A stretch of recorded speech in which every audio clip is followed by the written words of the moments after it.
Hello children, today you are going to read the chapter What Books and Burials Tell Us. This is the chapter 4th of your history book. आपने पहले के जो chapter पढ़े हैं उनमें जो early man थे उनकी सिटीज़ के बारे में, वो कैसे रहते थे, इस बारे में आपने पढ़ा है। और यहाँ आप पढ़ेंगे कि बुक्स और बरियल्स क्या होता है, जहाँ पे डेड बॉडी को दफनाते हैं, जैसे आप कब्रिस्तान, ईदगाह देखते हैं।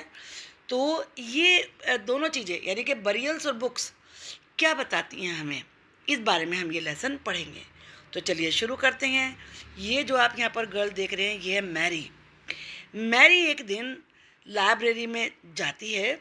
जब वो लाइब्रेरी में जाती है तो वो देखती है, अरे ये तो उसके क्लासरूम से बहुत ज़्यादा बड़ी है, वहाँ बहुत सारी बुक्स हैं और एक कॉर्नर में वहाँ पर बहुत ही लार्ज और ओल्ड वॉल्यूम्स भी बुक्स के लिए प्रयोग होता है रखी हुई थी। तो तभी उसे बताया जाता है, जो लाइब्रेरी में टीचर होती है बताती हैं कि ये बहुत ही स्पेशल बुक्स हैं, ये अलग अलग रिलीजन के बारे में हैं। तो अब क्या तुम्हें पता है कि वेदा क्या होते हैं? वेदा का नाम सुना है, वेद्स। ये हम इसमें जानेंगे कि वेद क्या होते हैं। वेद इस दुनिया की सबसे पुरानी बुक्स में से एक हैं। 4 वेद हैं, ऋग्वेद, सामवेद, यजुर्वेद, अथर्ववेद। ये इम्पोर्टेंट चीज़ है, आपको इसे याद रखना चाहिए। दूसरी बात, ऋग्वेद सबसे पुराना वेद है, ये भी इम्पोर्टेंट है। जहाँ भी मैं इम्पोर्टेंट लिख रही हूँ इनको आप नोट कर लीजिए। इनकी रचना 3500 ईयर्स पहले हुई थी, कंपोज किया गया था इन्हें। ऋग्वेद में थाउजेंड्स ऑफ हिम्स हैं। हिम्स क्या होते हैं? सूक्त, यानी कि वेल सेड, जो बिल्कुल सही सटीक बातें हैं, जो आज भी सही हैं, उन्हें कहते हैं हिम्स या सूक्त। ये सूक्त किस लिए लिखे गए थे? ये बहुत सारे गॉड्स और गॉडेसेस की प्रशंसा में लिखे गए थे। मेनली 3 गॉड्स हैं, अग्नि the God of fire, Indra A warrior God, और सोम एक प्लांट होता है जिससे कि एक स्पेशल ड्रिंक उस समय के लोग तैयार करते थे। अब इन हिम्स को किसने कंपोज किया?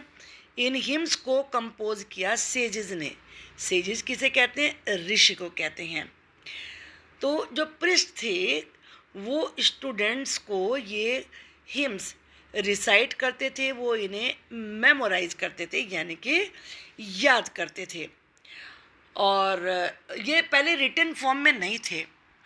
ऋग्वेदा की जो लैंग्वेज है वो है ओल्ड वैदिक संस्कृत में लिखे हुए हैं, जिसे वैदिक संस्कृत कहा जाता है।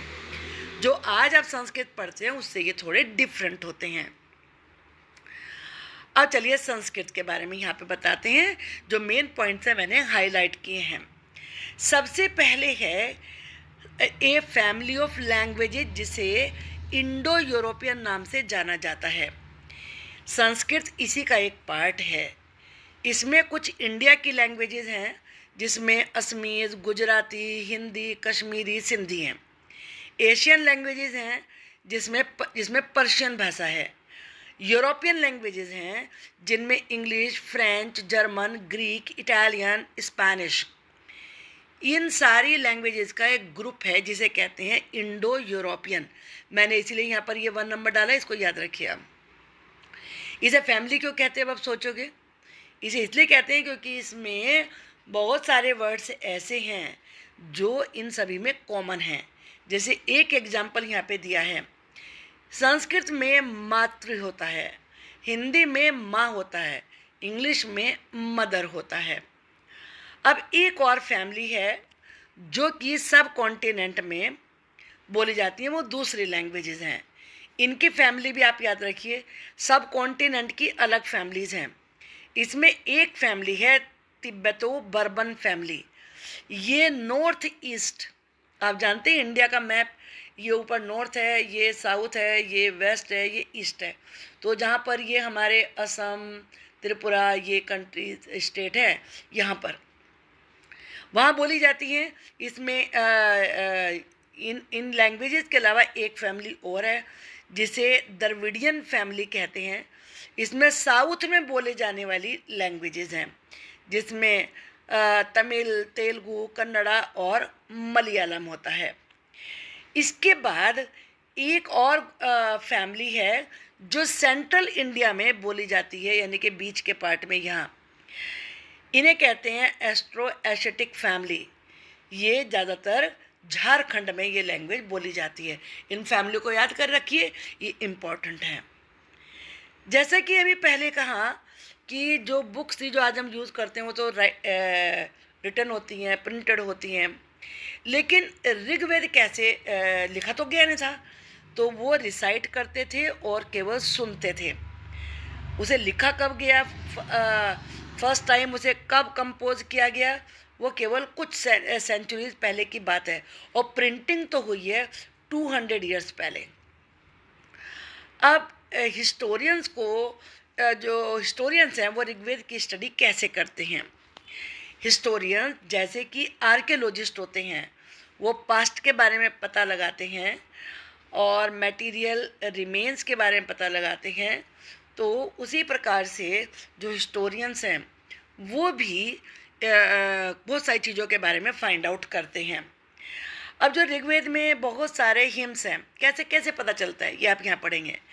ऋग्वेद में बहुत सारे हिम्स हैं। हिम्स तो आपने देखा ही है ना, सूक्त, जो कि डायलॉग की फॉर्म में है। ये इंपॉर्टेंट चीज़ है, इसे याद रखिए कि उसमें डायलॉग्स के रूप में हिम्स हैं। एक हिम का एग्जाम्पल दिया है यहाँ पर, वो सेज। सेज का मीनिंग आपको याद है ना, ऋषि। विश्वामित्र और 2 रिवर्स जिनका नाम है ब्यास और सतलुज। सतलुज पंजाब में है और ब्यास भी उसी के पास है। आप ये मैप में देख भी सकते हैं। इन रिवर्स को गॉडेस के रूप में पूजते थे। आप जानते हो आज गंगा को पूजते हैं, गंगा माता बोलते हैं। तो इन मैप में आप देख सकते हैं इन रिवर्स को। अब यहाँ पर एक ये मैन्यूस्क्रिप्ट दी हुई है। ये मैन्यूस्क्रिप्ट है। मैन्यूस्क्रिप्ट क्या होता है याद है आपको? मैन्यू का मतलब होता है हैंड और स्क्रिप्ट का मतलब होता है लिखा हुआ, यानी कि जो हाथ से लिखा हुआ पेपर होता है। तो आप देख रहे हैं ये हैंड रिटन है, प्रिंटेड नहीं है, हैंड रिटन है। ये बर्च बार्क पर लिखा गया। बार्क होती है पेड़ की छाल, और ये बर्च ट्री का नाम होता है, उसके छाल पे लिखा हुआ है। ये कश्मीर में मिला था और अबाउट 150 ईयर्स पहले इसको प्रिंटिंग के लिए यूज़ किया गया था और आज ये महाराष्ट्र के पुणे की लाइब्रेरी में प्रिजर्व है। अब अभी आपने विश्वामित्र और रिवर की डायलॉग का जिक्र सुना, तो क्या डायलॉग था उसमें दोनों के बीच में? विश्वामित्र रिवर से कहते हैं, तुम माउंटेन से स्विफ्ट हॉर्सेस की तरह से या चमकती हुई काऊ की तरह से जो अपने काफ को चाट रही है, लिक कर रही है, उसकी तरह से नीचे आ जाओ और तुम अपने चैरियट पर चलकर समुद्र में जाके मिलो इंद्र की पावर के साथ। You are full of water, तुम वाटर से भरी हुई हो, और wish to unite one another, और हम विश करते हैं कि तुम एक दूसरे को जोड़ोगी। रिवर्स कहती हैं, हाँ हम वाटर से भरी हुई हैं और हम गॉड्स के रास्ते पर चलेंगी, और एक बार हम चलना शुरू कर देंगे तो हम रुकेंगे नहीं। लेकिन तुम हमसे प्रेयर क्यों कर रहे हो? तो विश्वामित्र क्या कहते हैं, सिस्टर्स मेरी बात सुनो, कि तुम जब अपने चैरियट पर कार्ट पर बैठ कर आओगी तो तुम अपने एंकल्स से, जैसे व्हील होता है ना, ये व्हील होता है बीच में, ये होता है एंकल, ऐसे ऐसे बना होता है व्हील, तो अपने इस पार्ट से ऊपर मत उठने देना ताकि हम बड़े सेफली क्रॉस कर सकें। तो रिवर्स कहती हैं, हाँ हम आपकी प्रेयर हम सुनेंगे और हाँ तुम सेफली क्रॉस कर सकोगे। तो इस प्रकार से बहुत सारे डायलॉग्स हैं उसमें। और दूसरी रिवर्स का जिक्र जो ऋग्वेद में आया है वो है इंडस और उसकी ट्रिब्यूटरी आप जानते हैं, जो स्मॉल रिवर्स बिग रिवर में जाके मिलती हैं तो वो उस बिग रिवर की ट्रिब्यूटरी कही जाती हैं। और सरस्वती तो अब डिसअपियर हो चुकी है, और लेकिन जो आज हम गंगा और यमुना का नाम इतना सुनते हैं, उनका जिक्र केवल ऋग्वेद में एक ही बार आता है। अब है कैटल, हॉर्सेस, चैरियट्स, इनका जिक्र आता है, तो ये इंपॉर्टेंट चीज़ें आप इनको याद रखिए। ऋग्वेद में कैटल के लिए, बच्चों के लिए, मेनली सन के लिए और हॉर्सेस के लिए बहुत सारी प्रेयर हैं। क्यों है हॉर्सेस के लिए? क्योंकि हॉर्सेस को वो चैरियट में यूज़ करते थे। चैरियट किसे कहते हैं? रथ को। और रथ काहे के लिए यूज़ होते थे? बैटल में यूज़ होते थे। अब ये एक इम्पॉर्टेंट क्वेश्चन है कि बैटल क्यों लड़ते थे वो लोग? मैंने देखो यहाँ पॉइंट नंबर भी लिख दिए हैं और हाईलाइट भी कर दिया है। लैंड के लिए नंबर 1, 2, वो लैंड पे क्यों क्यों करते थे? क्योंकि उन्हें एक तो हरे मैदान, ग्रास लैंड कहते हैं पास्चर को, ये चाहिए थे। और दूसरे हार्डी क्रॉप्स, वो क्रॉप यानी कि जो खराब ना हो और जल्दी पक जाए, जैसे कि जौ, इसके लिए उन्हें लैंड चाहिए थी।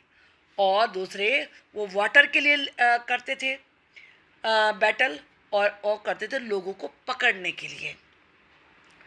और फिर जो भी वेल्थ उन्हें मिलती थी लड़ाई जीतने के बाद, ज़्यादातर तो लीडर रखते थे, ये 1 पॉइंट है।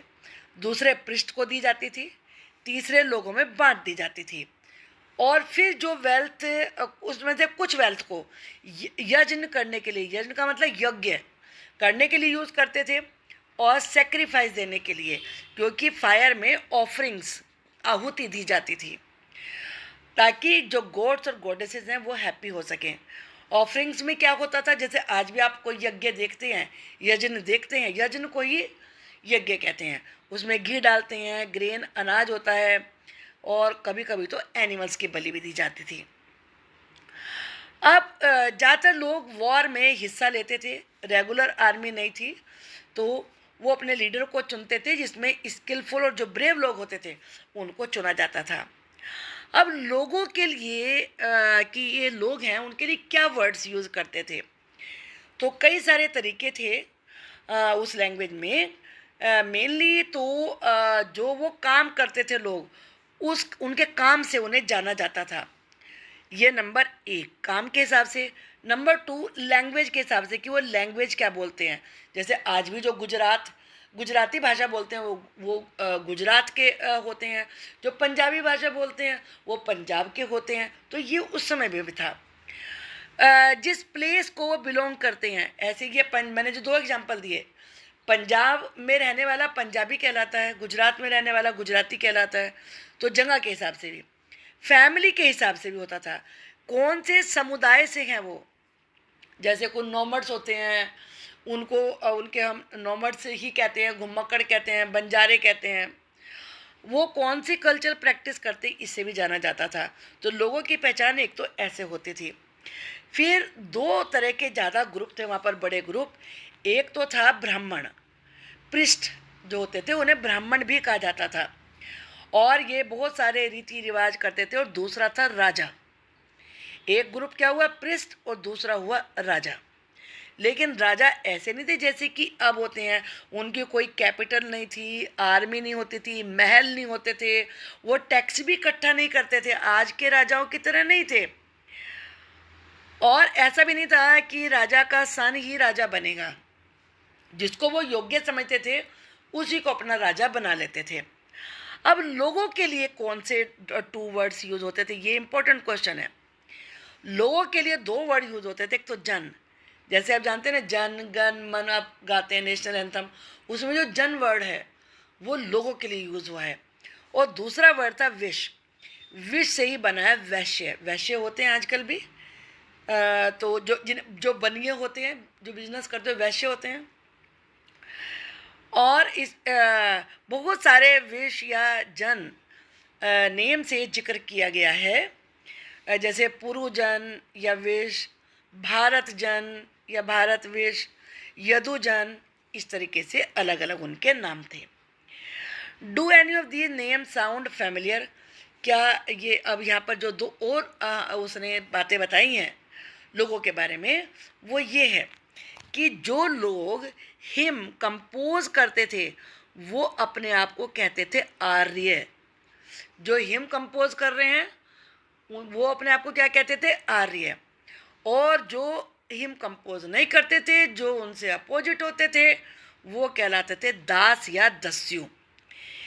ये वो लोग थे ना तो कोई सेक्रीफाइस दे सकते थे, इनकी लैंग्वेज भी अलग होती थी। और बाद में तो दास का मतलब ही हो गया स्लेव, यानी कि स्लेव वो लोग होते थे, मैन और वुमेन होते थे, जिन्हें युद्ध में पकड़ के लाते थे, और वो जो उन्हें पकड़ के लाता था ओनर, उसकी वो प्रॉपर्टी होते थे, उनसे कुछ भी काम वो कराते थे। ऋग्वेद में की जो रचना हुई है वो सब कॉन्टिनेंट के नॉर्थ वेस्ट पार्ट में हुई है। अब silent sentinel the story of megaliths. Sentinel होते हैं पहरेदार, साइलेंट जो चुपचाप हैं। ये कौन है? मेगालिथ्स, मेगा का मतलब होता है बड़ा, अब लिथ का स्टोन के लिए प्रयोग होता है। तो मेगालिथ जो बड़े बड़े पत्थर, बोल्डर कहते हैं बहुत बड़े स्टोन को, तो उन्हें मेगालिथ जाना जाता था। यहाँ लिखा भी है बिग स्टोन्स। अब मेगालिथ साइट्स कब बननी शुरू हुई? ये थे burial sites, to mark burial, यानी कि जहाँ पे दफनाया जाता था वहाँ वो स्टोन से मार्क बनाते थे। ये 3000 ईयर्स पहले शुरू हुआ था ऐसा। अब ये किस किस जगह मिले हैं? डेक्कन में, जो हमारा साउथ का पार्ट है इंडिया का, नीचे वाला ये डेक्कन है, यहाँ पर मिले हैं। और साउथ इंडिया, और नीचे ये बिल्कुल जो नीचे ये साउथ कहलाता है, जो सेंटर से थोड़ा सा नीचे का पार्ट है डेक्कन कहलाता है। नॉर्थ ईस्ट में, इस साइड में जो यहाँ हमारा कंट्री का हिस्सा आता है, और कश्मीर में, कश्मीर बिल्कुल नॉर्थ यानी कि ये वाला पार्ट। अब यहाँ पर ये एक मेगालिथ का साइट पिक्चर दी हुई है। Some important megalith sites are shown on map, ये पेज 13 पे है, आप उसे देख सकते हैं। जो दो तरह के मेगालिथ थे, एक तो वो जो सरफेस पे होते थे, एक वो होते थे जो अंडरग्राउंड होते थे, यानी कि एक ऊपर ऊपर बने हुए, एक होते थे अंडरग्राउंड। ये अंडरग्राउंड है। और आर्कियोलॉजिस्ट ने ये भी देखा कि वो स्टोन्स, देखो ये बिग स्टोन है, फिर उसके बाद राउंड स्टोन है, फिर स्मॉल स्टोन है, तो इस तरीके से ये सर्कल की फॉर्म में होते थे। एक तरीके के तो ये हो गए, और दूसरे तरीके के होते थे कि एक सिंगल लार्ज स्टोन ही खड़ा कर दिया जाता था, जो कि इस बात का इंडिकेटर होता था, पहचान होती थी कि ये ब्यूरियल साइट है। बात समझ में आ गई बेटा आपको? अब चलिए आगे देखते हैं। This type of megalith is known as a cist, इसे सिस्ट कहते हैं। ये जो मेगालिथ है इसको सिस्ट कहा जाता है। Some cists like the one shown here have porthole, इनमें पोर्ट होल्स होते थे which could be use as an entrance. ये पोर्ट होल है, ये सेंटर वाला ये पोर्ट होल है, ये एंट्रेंस होती थी एक तरीके से। बहुत सारी ऐसी चीज़ें हैं that people did to make megalith, जिसे कि मेगालिथ बनाने के लिए लोग यूज़ करते थे। यहाँ पर अब जैसे कि क्या क्या यूज़ करते थे वो, उसमें से पहले क्या किया जाता था? डिगिंग पिट्स इन द अर्थ, ज़मीन में गड्ढा खोदते, फिर स्टोन लेके आते, फिर उन बोल्डर्स को तोड़ते थे, बड़े बिग स्टोन्स को, प्लेसिंग स्टोन इन पोजीशन, सही पोजीशन में स्टोन रखते थे, फिर सुटेबल स्टोन बनाते थे, स्टोन को शेप देते थे, तब डेड बॉडी को दफनाते थे। बरी का मतलब होता है दफनाना। All these burials have some common features. अब चाहे तो वो एक सिंगल स्टोन वाले हों या सर्कल वाले हों, सब में कुछ कॉमन का मतलब होता है सेम बातें थी। जैसे डेड बॉडी को अलग तरह के पोट में दफनाया जाता था, जिसे कहा जाता था ब्लैक और रेड वेयर, और उनके साथ टूल्स रखे हुए होते थे, औजार, वेपन, हथियार होते थे जो आयरन के बने हुए होते थे। वहाँ पर हॉर्स के स्केलेटन, अस्थि कंकाल भी मिले हैं, हॉर्स के इक्विपमेंट भी मिले हैं, स्टोन और गोल्ड के गहने भी मिले हैं। ये यहाँ पर दिखाया गया है। ये आयरन का इक्विपमेंट है जो कि मेगालिथिक बरियल से मिला है। जो ये है ये हॉर्स इक्विपमेंट है। ये लेफ्ट बिलो, ये लेफ्ट साइड है, इसमें क्या है? ये एक्सिस है, कुल्हाड़ी, और ये है डैगर जिसे कहते हैं खंजर यानी कि बड़ा नाइफ। ये मिली है मेगालिथ्स में से। Finding out about social differences, तब भी सोशल डिफरेंस था, जैसे अब कुछ अमीर होते हैं, कुछ गरीब होते हैं, कुछ पावरफुल लोग होते हैं, तो ये उनके मेगालिथ को देखकर ये सब पता चला है। जैसे ब्रह्मगिरी में, जो कि आप ब्रह्मगिरी देख सकते हैं, मैप में दिखाया पेज 13 पर, वहाँ 1 स्केलेटन को बरी किया गया था जिसके साथ 33 गोल्ड के बीड्स मिले, मोती। और बीड्स होते हैं जो माला में पिरोते हैं, मोती वो वाले जिनमें होल होता है अंदर। और 2 स्टोन बीड्स मिले, 4 कॉपर की बैंगल मिली, 1 कॉन्च शेल मिला, शंख। अदर स्केलेटन है वो ओनली ए फ्यू पोट, जबकि दूसरे जो स्केलेटन थे वहाँ पर केवल एक ही पोट रखा हुआ था और कुछ नहीं मिला ज़्यादा। तो इससे पता चलता है कि लोगों के स्टेटस में डिफरेंस था।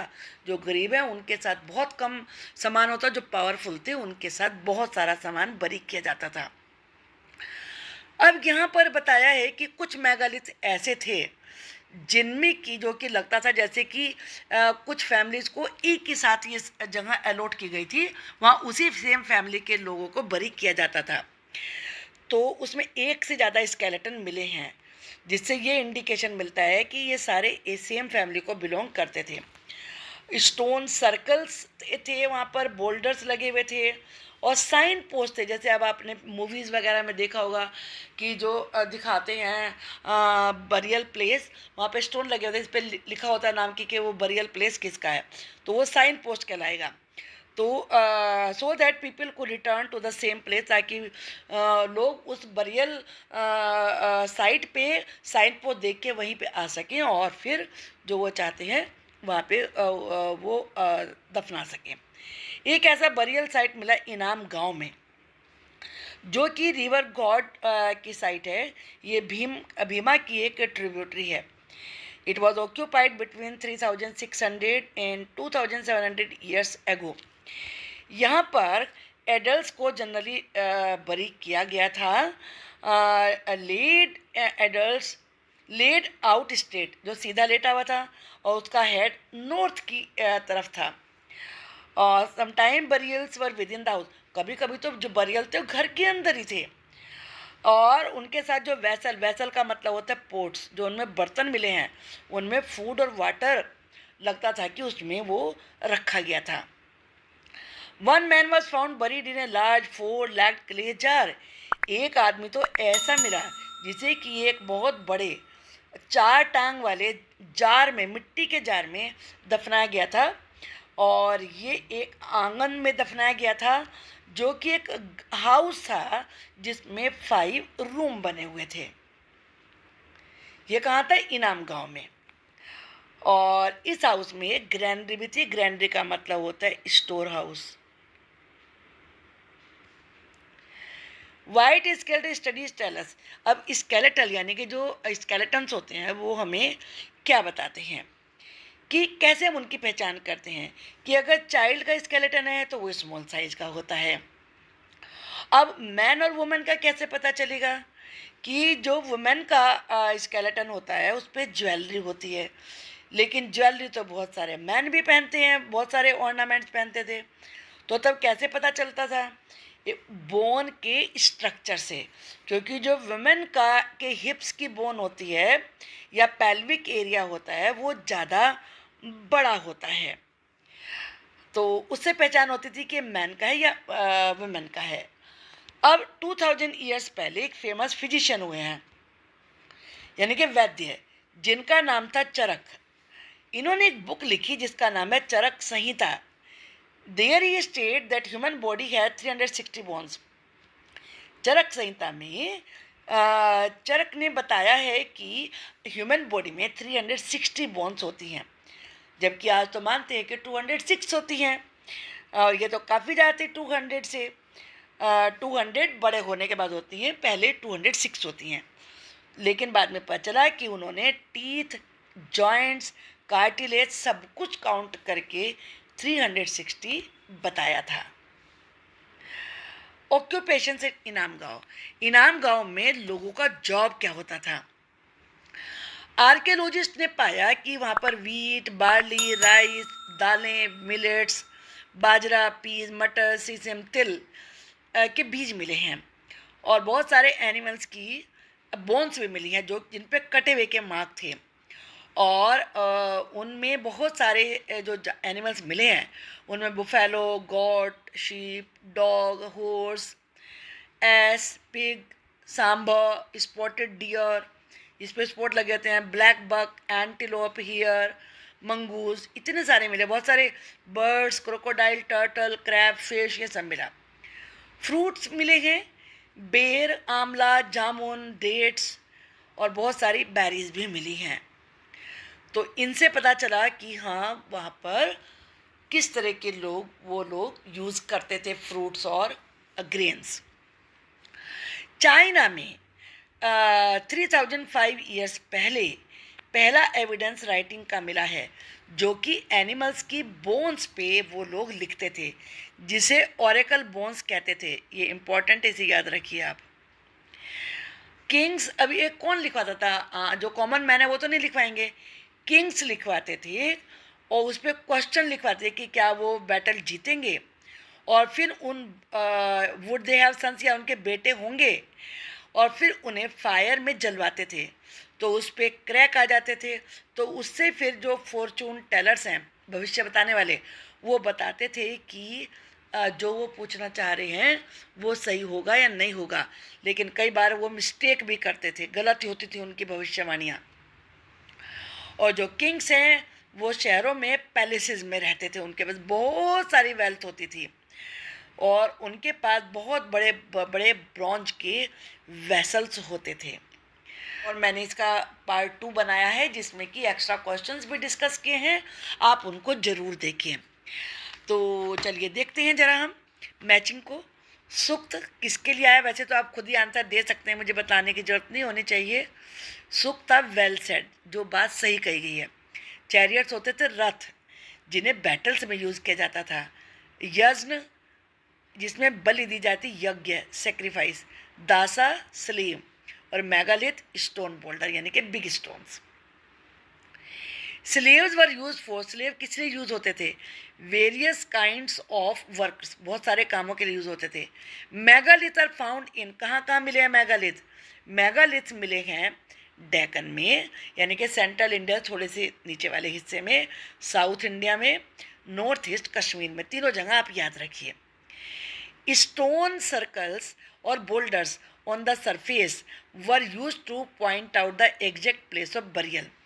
जो स्टोन के सर्कल हैं मेगालिथ में, या बोल्डर सरफेस पे लगाते थे ऊपर। दो तरह के मेगालिथ आपने पढ़े, एक अंडरग्राउंड और एक सरफेस पे। जो अंडरग्राउंड थे उनके ऊपर स्टोन के सर्किल बने होते थे और जो सरफेस पे होते थे उन पे बोल्डर लगा देते थे। किस लिए? कि बरियल की एग्जैक्ट प्लेस को पॉइंट आउट करने के लिए, बताने के लिए। Port holes were use for, port holes किस लिए यूज करते थे? Burying other members of the same family into the same grave, कि उसी एक ही ग्रेव में सेम फैमिली के अदर मेंबर्स को दफनाने के लिए यूज़ करते थे। पीपल एट इनाम गांव ईट, जो इनाम गांव के लोग थे वो खाया करते थे। क्या खाते थे? वीट, बार्ली, राइस, पल्सेस दालें, मिलेट्स, यानी कि बाजरा, पीस, सीसम, तिल, मीट, फ्रूट्स लाइक बेर, आंवला, जामुन, डेट्स एंड बेरीज। तो जैसा मैंने बताया आपको, क्वेश्चंस के लिए आप पार्ट 2 ज़रूर देखिए। और अगर आपको ये लेसन समझ में आ गया है तो प्लीज़ आप वीडियो को लाइक करिए और चैनल को सब्सक्राइब कर लीजिए। Thank you for watching the video.